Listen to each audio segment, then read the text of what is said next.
Right here we have a 2001 Ford Focus. It's a dual overhead Z-Tech 16 valve.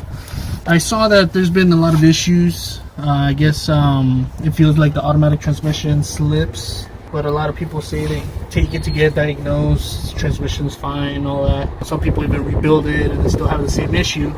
Now, one thing that when I bought this car, I was doing the exact same thing. It would slip from first to second or second to third. I changed the valve body first.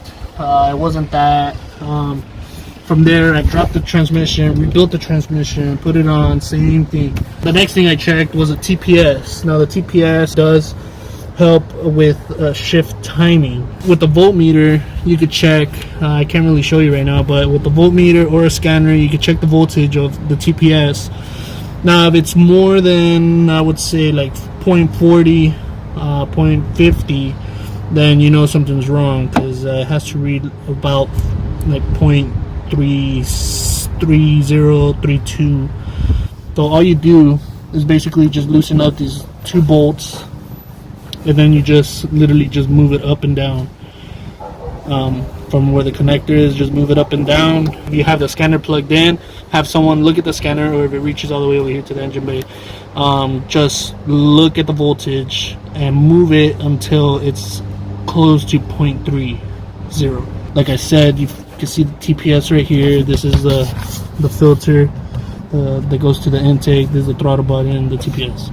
So it's not too hard. If anything, you could take it to any shop. They shouldn't charge you more than what, 20 bucks. You know, it's something super simple. Or if anything, if you want, just get a new TPS. These normally don't come with adjustments. So if it doesn't, if the bolt holes are round and they're not oval, then there is no adjustment to it. So that means that it's either, like in this case, it's the wrong throttle. They put a manual transmission throttle instead of an automatic transmission throttle. So that's why on this one, I literally just cut the holes and I just made it to adjust, I guess.